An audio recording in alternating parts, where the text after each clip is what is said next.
Katika wasaa mwingine, karibu tena mtazamaji wa The World News. Katika kipindi hiki cha ulimwengu wa siasa, tunakujuza mengi yanayojiri duniani, lakini ni kauli ya rais wa Marekani Donald Trump ambaye amesema China imekubali kutotuma silaha nchini Iran.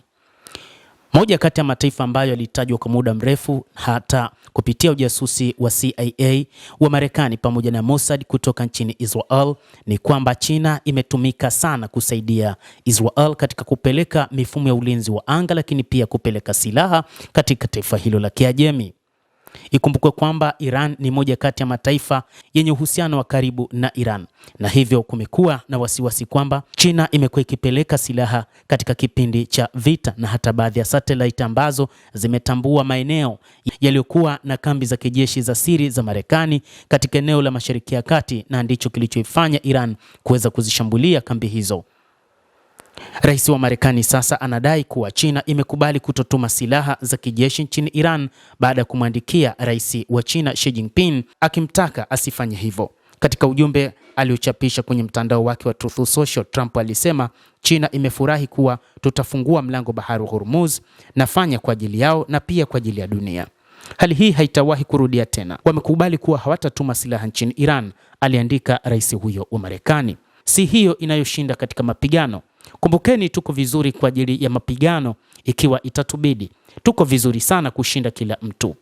Mnamo Jumanne, China ilisema hatua za Trump za kufunga mlango wa bahari wa Hormuz ni kutowajibika na kudhoofisha makubaliano ya kusitisha mapigano. China pia ilipinga taarifa kuwa walikuwa wanapanga kutuma silaha nchini Iran. Vita vya Iran vimeleta mgogoro wa nishati duniani kote. Hata China ni moja kati ya nchi ambazo zimeathiriwa na mgogoro huu. China ilijiandaa kwa muda mrefu kwa mgogoro ambao ungeweza kuathiri usambazaji wa mafuta kutoka mataifa ya Ghuba, lakini kufungwa kwa mlango wa bahari wa Hormuz kumeiathiri China. Usafirishaji wa mafuta kutoka Mashariki ya Kati umesitishwa kufuatia vitisho vya Iran vya kushambulia meli zinazopita kwenye njia hiyo muhimu ya bahari baada ya mashambulizi yaliyofanywa na Marekani na Israel. Mgogoro huo umesababisha uhaba wa mafuta duniani na kuathiri vibaya nchi za bara la Asia zinazotegemea mafuta kutoka mataifa ya Ghuba.